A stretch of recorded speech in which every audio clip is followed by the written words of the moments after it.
All right. So here's the thing with walk-ins. There are more than just what we have been told in terms of having these multidimensional or starseed walk-ins who are here to change the planet. Now, that's some pretty big shoes to fill if you ask me. So we are going to take a little bit wider look at what's truly going on with this, and hopefully you guys will walk away with a little bit of an expanded perspective. Oh, Jennifer's here. Nicole, hello. Hi, Katie. Hi, Lindsay. Nice to see you guys. Some new faces. This is awesome. Okay. James, hello. Deb, nice to see you. So let's get into this. There are many different kinds of walk-ins, and people throughout history have had multiple different names for them. So I'm going to break down the different kinds, how they affect our body, and how to determine where you might be on that scale. I'm going to use some really awful drawing using my mouse and a keyboard that'll hopefully ground this concept in for you guys.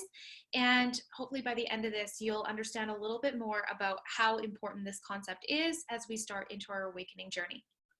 So the first type of walk-in that I actually want to talk about are the ones who are human bound.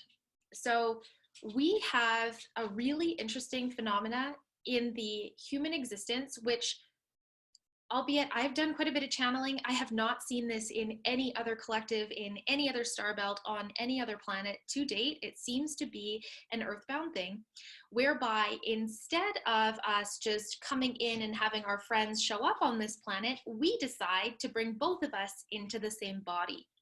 Some people will call this a braided soul, or they'll sometimes refer to the whole concept of twin flames. That's a whole nother concept for another day. Don't get me started on that rant. For me, I just refer to it as a walk-in, because a lot of times what happens is these beings have created some kind of soul bond. We saw a lot of this happen from about 0 AD up until about the end of the 18th century. So what people were doing was practicing a lot of different kinds of magic and blood sacrifice and all of this crazy stuff that ended up creating these different contracts and soul bonds. So then after that takes place, some of these people ushered words like, "Till death do us part," or "I'll be with you forever," or "I promise to never leave you," or "blood of my blood." And they go and, cut their palms and put their bloods together. And they make these agreements that they never want to be separated. Inside some of my clients, I have seen some incredible stories. Like, there are Akashic loops that will be shown whereby somebody has a walk-in with them because they decided they needed them to be safe, or they knew they had a big life contract coming up and they needed another being to walk right beside them, or literally in them, to get through it. Or they knew that they were going to have to go through one more abusive relationship before they went through their awakening cycle, and they needed that strength so they didn't exit. So some of those types of walk-ins, when it's two very human conscious level souls, now we all know we're bigger than that, but two human conscious level souls have a lot of love stories, savior stories, a lot of those big life lesson types of things where it comes to self-confidence and independence and all of this. So that's one type. In this type of walk-in, we see a lot of physical issues and mental diagnoses within the population. So one telltale sign every single time that somebody does have another soul with them in their body would be bipolarism, multi-personality, borderline, things like this. These are all indicative every single time. It has never not been true that there is another soul or more within the same physical vessel. These types of walk-ins can cause mental diagnoses, hard time processing, angel on one shoulder, devil on the other, indecision, feeling like we can't really make our own choices in life. A lot of times these particular types of soul bonds, we will find like we are constantly fighting to try and find our footing, and like we don't really understand who we are in the world and what we're supposed to become. This is because we are literally processing for two different soul stories who, for whatever gosh darn reason, decided they needed to incarnate together. So when I'm working with clients, this is the very first type of walk-in I actually look for, because it's so prevalent that I would say over 90% of the clients I've had has had at least one of these types of beings with them. In fact, I would go as far as to say any human who has a deep Akashic reservoir and has been incarnating into humanity over and over and over again is going to have one of these walk-ins with them. It's extremely rare for them not to. A lot of this came from when we were all in those, early days and decided that practicing all this blood magic and blood sacrifice and bonding and all sorts of different mysticism that went on at that time, we created a lot of cords and contracts that we didn't really realize what the repercussions would be. So that's walk-in type number one. We have another scenario that goes on where we can have a soul step into a body who is not an enlightened soul. This is where we would explain it as if it's an energetic match. So in this scenario, this walk-in might have this similar frequency to another being. We see this a lot when people are using narcotics, alcohol, any type of substance to numb themselves out, and especially if they are playing in lower vibrational frequency. Remember, lower vibrational doesn't equal bad, higher doesn't equal good, it's just a frequency. But if they are playing things like anger, guilt, shame, frustration, sadness, grief, and especially then if they are layering on any one of those narcotic substances where we are no longer in control of our body, we can be in a scenario where we are like a beacon for disincarnated souls. I personally, just to give you guys the heads up on this one, I'm of the opinion that if we do not need to use drugs, alcohol, anything like that to alter our point of view and can still get to those heightened states of consciousness, that is the way to go. Anytime we're using something to alter who we are and how we feel, parts of us are heightened and other parts are depressed to let that take place. So we want to try and do this as organically as possible, as safely as possible, and using our own radar and our own system to make sure that we are not putting ourselves in trouble and attracting things that we don't necessarily want to attract. Hi, Karen. Oh, good. We have some more friends jumping on, and Sarah's here. Nice to see you guys.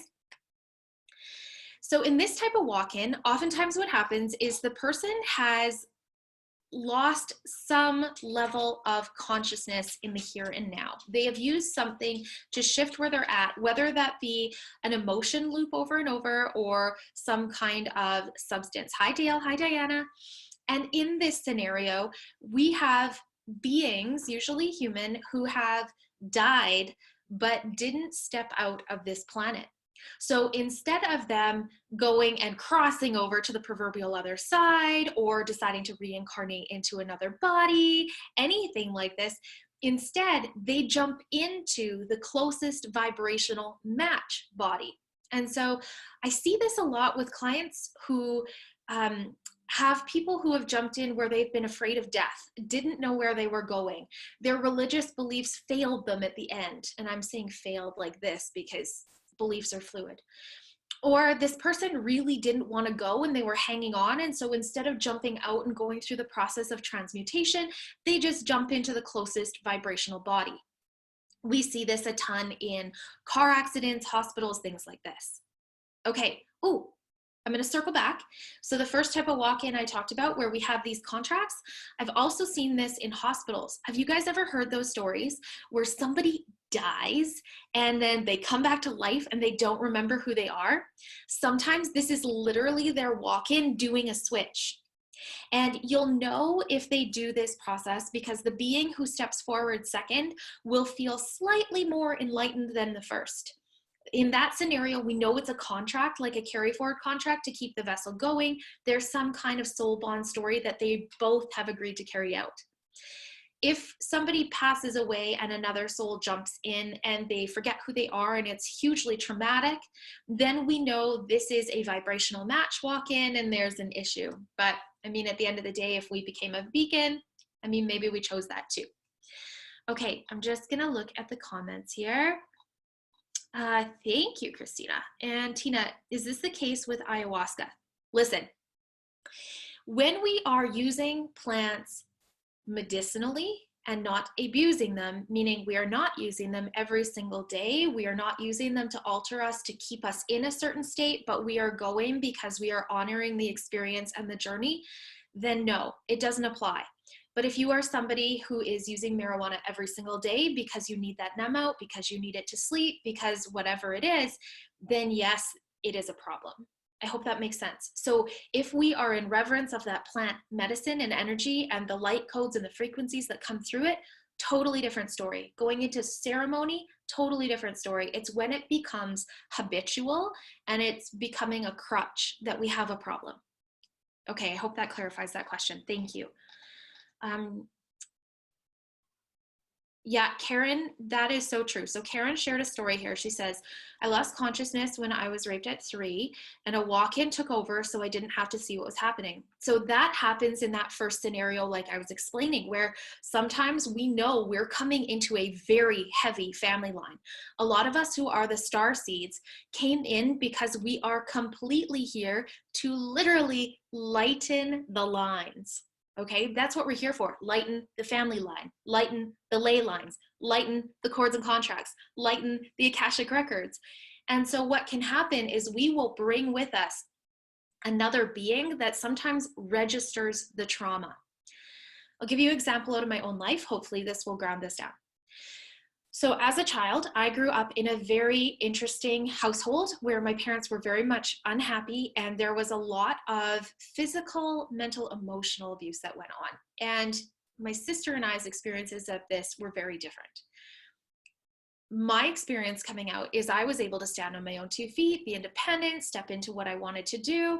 And I don't emotionally remember many of the triggers that my sister registered from that very same upbringing with the very same parents in much of the same circumstances, especially when we were little.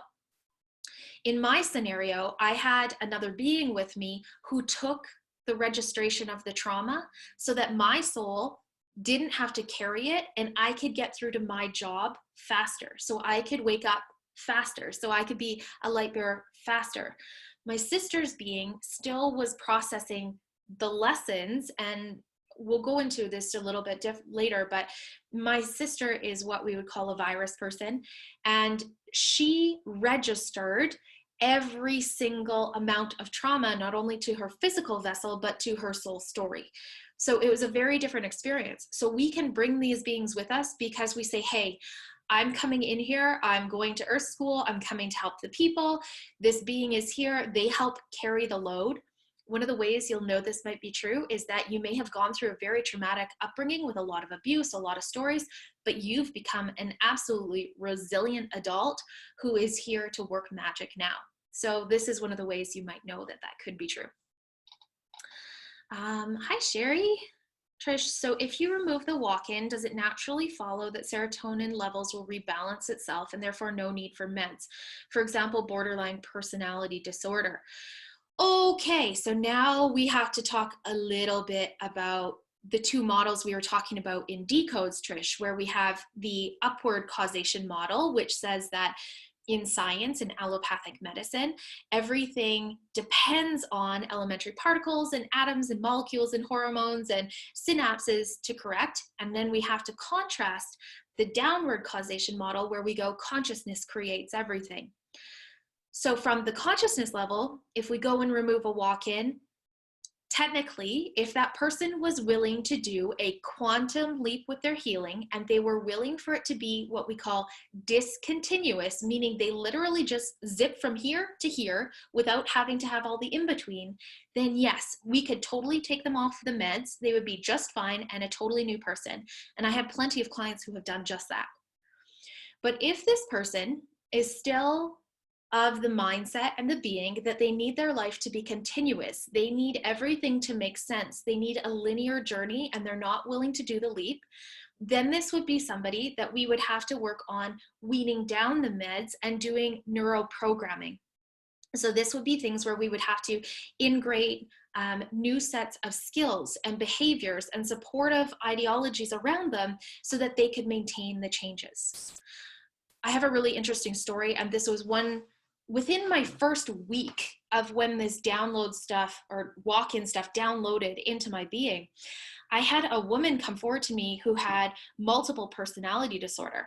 And this woman had a total of 6 walk-ins, 6 different personalities, 6 individual beings with her. Like, I am just amazed at what she was able to still do in her waking life, because, oh my gosh, that is a lot.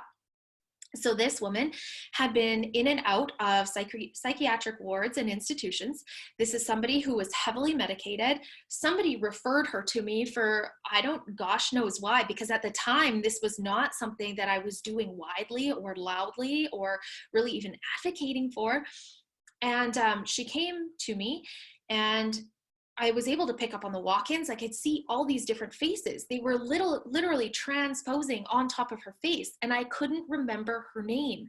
So every time a new face would come, I would call her by a new name. Maybe some of you guys have had that, where it's like people think your name is something other than it is. It could be a walk-in, and it could be a past life thing. So you could use the truth testing, which that course is launching today, going up into your library. So you guys will have some tools to do that. So keep an eye out for that email. But anyway, she had these 6 beings with her, and I went, oh my gosh, she was so heavily medicated that I knew I wasn't going to be able to do anything.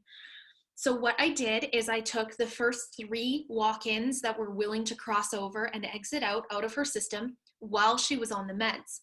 And then I said to her, look, you're going to have more space, but in order for us to go to the next part, I need your body clean and clear for like 24 hours. We can put you back on after those 24 hours, but I just need that little edge off to really grab the edge of consciousness for 24 hours.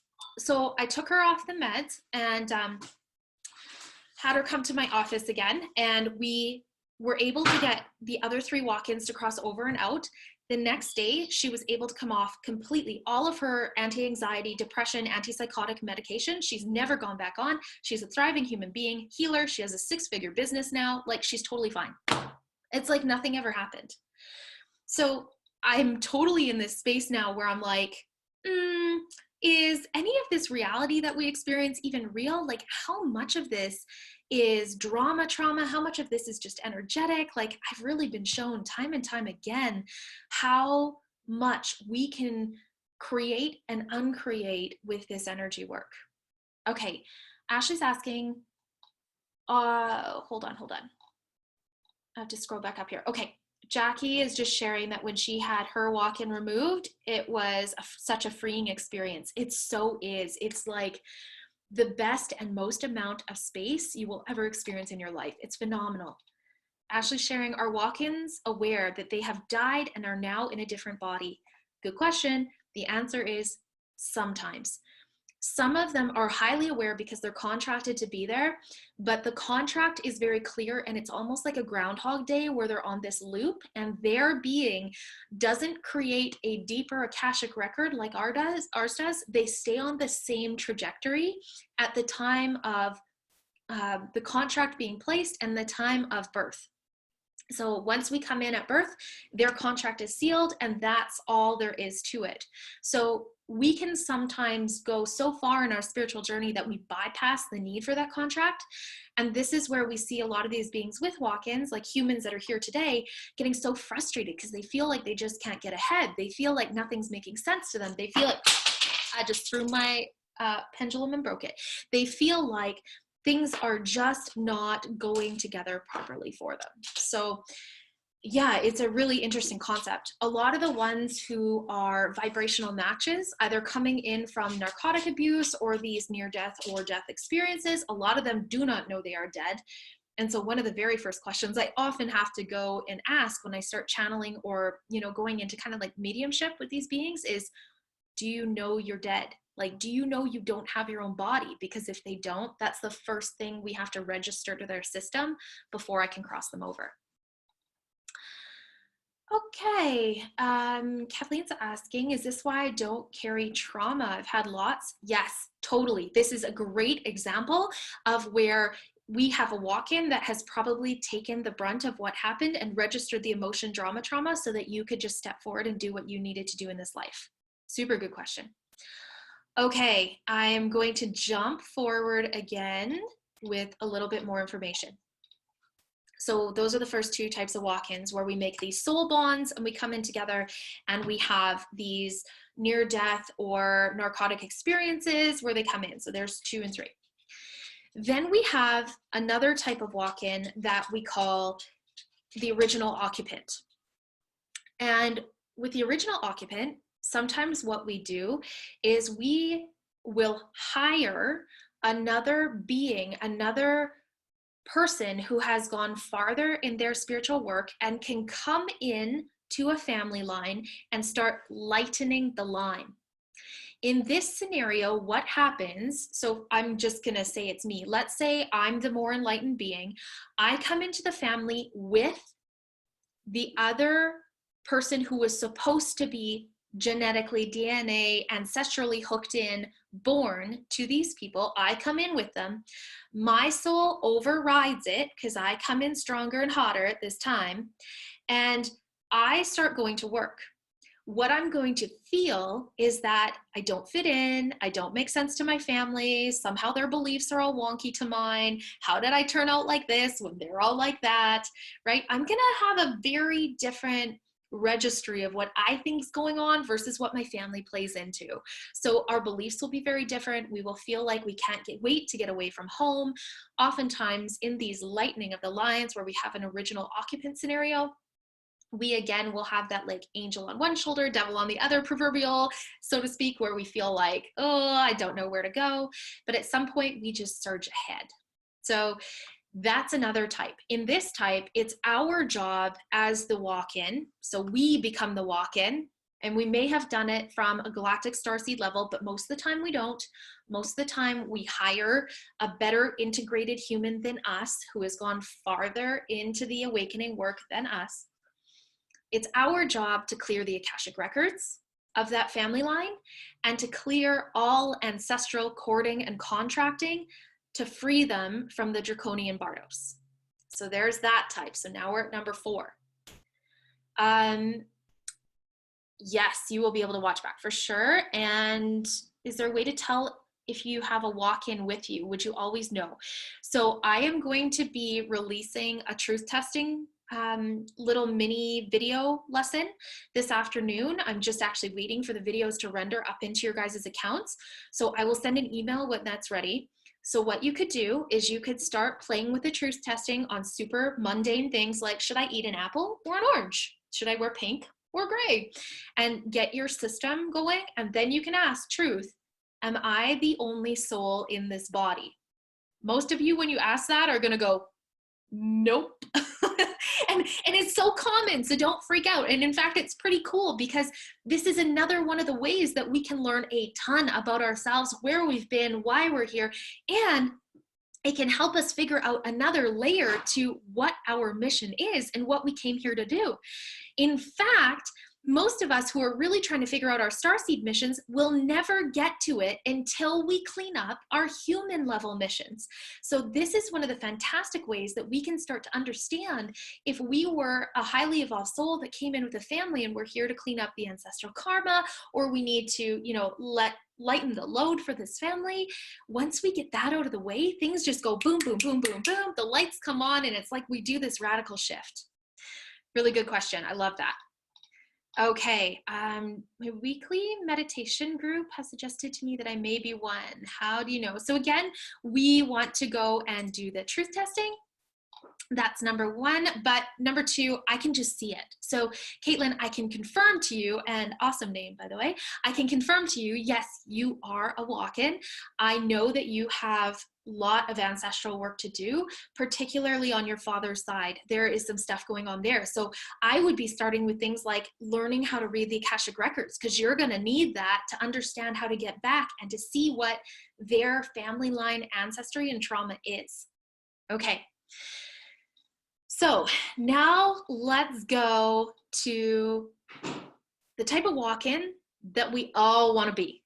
This is the Starseed Walk-In, where we just jump in and we're supposed to be galactic and magic as F, and we're here to raise the consciousness of humanity, and we're here to be a part of this universal fabric, and we're here to be light and love and transmuting and all this other fun stuff. That's there too. Listen, all of us have a piece within us that is here as a galactic part of self, and we can be more than that still. But to get to it, we have to clear up any of the human level stuff first, because it's too dense.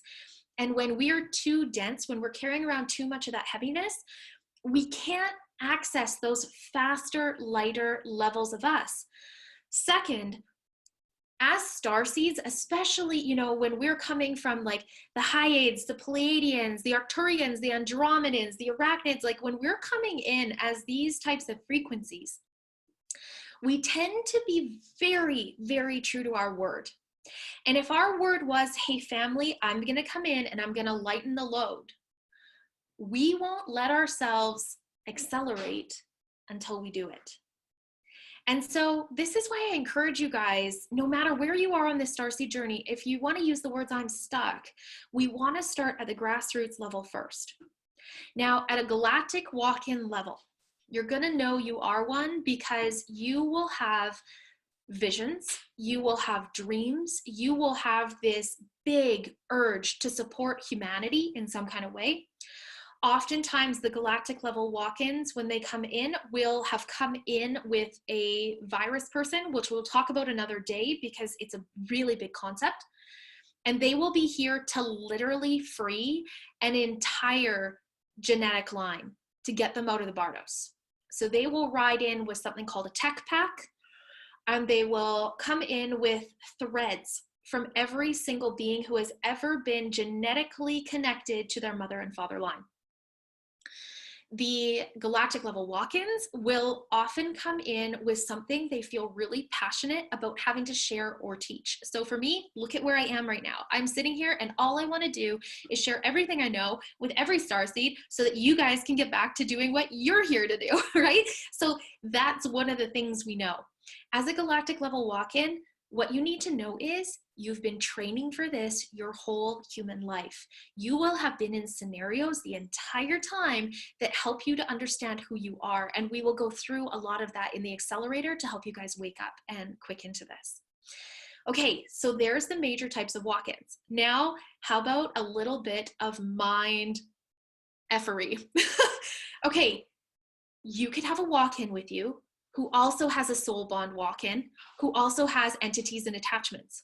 So some of the entities and attachments and walk-ins that come with certain people, especially when we have heavy mental diagnoses like the bipolarism, multi-personality, schizophrenia, things like this, some of the entities they're carrying don't even belong to them. Some of them have become a package deal. Some of the scenarios with walk-ins, we can have fragments, and I'm using that word gingerly because let's change it to the word extensions of some of our friends' souls that are here in the here and now. That's another thing that can happen. We can have extensions of our family members' souls. We can have all sorts of scenarios go down. So I love that it's such an existential, wild and wonderful conversation because there's so many things we need to be able to look at. It's huge, but for now, here's what I think you guys could step back and really look at. I want you to look at all the ways that you have been in that battle of who am I? Because there's going to be parts of you that you really love and identify with, and there's going to be parts of you that you're like, oh, I just can't get behind that, but I don't understand why I keep doing it. I would love for you guys to look at how you are the same and how you are different than your family members. I would love for you to look at, what are you passionate about sharing, teaching, growing in the world? How do you love to serve? Because these are going to be clues about who you are. What types of things have you been attracted to your entire life? So for me, I have always been in positions of working with people. So from the time I was 11 years old, I started a babysitters club. So I've always been an entrepreneur. Not only did I start the babysitters club, I wrangled 5 of my friends that instead of me having to do the babysitting, parents called me and I sent out one of my friends and I've got $5 from it, right? I was constantly looking for ways to get other people out there. Then I became a riding instructor. So I had horses for years. I was a horseback riding teacher, and I have taught hundreds and hundreds and hundreds of people how to communicate with horses, ride, and do all sorts of amazing things with them. And so I've always been in a position of teaching. So I've been training my whole life for this. I've always been in positions of public speaking, leadership, volunteerism, supporting, Girl Guides, all of this, okay? So take a look at who are you and what have you been training your whole life for, because that's gonna give you a major clue about what you're here to do. All right, I'm gonna go through the comments now and answer some of these questions because they're fantastic and I think they're helping people deepen into the subject. So Nicole is asking, how do we know if we need to keep the walk-in or the original occupant? I've been trying to figure this out, but it feels like I'm arguing with myself. Neither seems to want to go. Well, number one, there are very few people that can cross over their walk-ins by themselves. Unless we are at the point where we can discern self from non-self, it's very difficult for us to do it on our own. So Nicole, what I would say to you is, if you're at that point and you have a knowing that it's time to make a shift, then it's time to jump in either with myself or one of my advanced students, somebody that can help you. And we take a look at it and we look at the contracts, we look at the bindings, we look at the stories of, why were they here in the first place? And we have to look at, have you held up your end of the deal? And then if you have, what we do is we reconcile the Akashic record on it. Then we cut back the cord and contract, then we cross over the being. So it's a layered process and there are steps to it. Okay, Trisha's sharing her original occupant left and I don't remember a difference in myself, but I know that there was a definite change in my dad. Yeah, that can happen. It can definitely have an effect with our family members. April sharing walk-in seems like such a strange title. Walk-ins to me seems like they come and they go away. Nope. They bond. That is the number one thing. If it is a entity or an attachment, they don't bond. They don't intrinsically step into the DNA sequencing. Walk-ins always bond. That is the difference. And they become a part of our actual genetic makeup for a time and they influence it. Heather, so there's a crystal shop owner who is a walk-in. She's had a car accident and allowed the walk-in to take over. I do some healing work in her establishment, but she does not treat me well. Can you explain? Is she good? So Heather, potentially what may have happened is she may have been okay crossing over, but her body may have had frequencies still operating in it. Let's just use anger because it's a really easy one. Let's say she had this huge anger frequency field in her body. She may have picked up a disincarnated soul.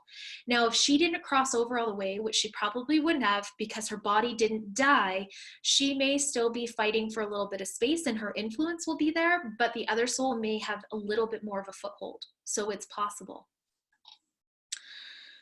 Lindsay, when my original occupant left, I felt like I could finally accomplish big things. And so you totally turned your life around. I love it. Okay, just scanning here. Hello, you guys. Nice to see you. April's here. Patrick. Hello. Okay, feel that. Kelly Nicole, do we then leave again though if that's the case or stay for the lifetime? You stay. You stay. We never truly step back out unless this body then dies. So once an enlightened star being or an enlightened human soul steps into this vessel, they ride it out. Okay, so very few of us will step out of the body beforehand. And it's very difficult to, because you would essentially have to kill this human suit. So if that star being has accomplished what they need to, we might see things like early suicides, manifestations of extreme disease that takes them out very, very quickly. An example is my mother. She was diagnosed and died of renal carcinoma, so kidney cancer, in 8 days. She jumped herself out so quickly using that process because what she was done or what she was working through was done. I was ready to carry the torch. I'd started my awakening and away we went. Really good question. Chris, that's really interesting. I have not tracked or channeled that one. She's talking about, apparently there's a theory with Princess Diana that her soul was of light. So a dark soul came in and then another light came in. Listen, I am highly aware that there are some nasty things that go on in these elite families. And if you really look in the eyes of who these beings are, they aren't necessarily for the expansion and the collective raising of consciousness that others are here for. So that wouldn't surprise me whatsoever. And I think when we are subjected to it day in, day out, it becomes easier to wear us down. So it's a definite possibility. Yeah, the truth testing video, I'm excited. It's really short, really simple, really easy. All of you guys will be able to get it done in 20 minutes or less and have that tool on your side. You'll be good to go. Okay, so I think that we got majority of the information in here. So what we're gonna do is put this video out there for you guys. I'd love for you to sit with it. I will go back through the comments afterwards. What I want you to know about walk-ins is this. It's multifaceted, it's multi-layered. It doesn't mean light or wrong, like good or bad, light or evil, like it just is. And there are multiple stories to it, and there can be multiple levels of influence in the body. I guess the last thing I'll leave you guys with is this. Our human vessel reacts to having a secondary soul in the body in a myriad of ways, but here are some of the lists of symptoms that are telltale signs right away. We've already talked about mental diagnoses. Autoimmune disease, every time, walk in. A lot of times if somebody has like eczema, psoriasis, things like this, walk in every time, and they're gonna have an anchor point in the liver. If somebody has a really gruffly voice, like they don't have clear air coming through, usually walk in, there's something going on in this section of the body. And so we have all these different ways that we can get clues immediately. Once you get good at this and once you train to do it, you just see it. They'll literally show themselves to you. They'll show you exactly where they're anchored. Walk-ins can also cause things like indigestion, IBS, malabsorption of nutrition, difficulty losing weight, odd fat packing, twitching in eyes, teeth problems. So like a lot of people who have bone decay in their teeth, enamel decay, this can be walk-in related. So we know if somebody has a walk-in, there's going to be a malfunction at the junction somewhere, and it will show up usually in that person's health and well-being. On an emotional state, people who have walk-ins will feel like they have these big missions, but they don't know how to get there. They will feel like they have this side of the story, but then there's this side of the story. They will have this feeling like they can just surge ahead, and then they feel like something holds them back. So we have all of these dualities that keep happening, and this is a really common thing that happens. And this question came up in the chat. How do you know which one's here and which one needs to go? Listen, you guys, the one that's asking me the conscious question right now, you're the awakened one. You're the enlightened one. If the one that doesn't have the footing won't have much of a voice. It will be fleeting. It will sound like words in our own head. It will sound like just this quick little snippet, right? It's not a big, overwhelming energy, right? So it's really, really a big, big subject. I hope this gave you guys some things to think about. Definitely an expansion in consciousness. I will go back through the chat a little bit later, but for now I have to run. I hope you guys enjoyed this one. And for sure, if you have more questions on this, please feel free to ask. It's something I'm very passionate about. I'm in the process of writing a book, so hopefully that'll be out soon too. All right, have an amazing rest of your day, you guys, and can't wait to see where you guys land with all this new information. Adios.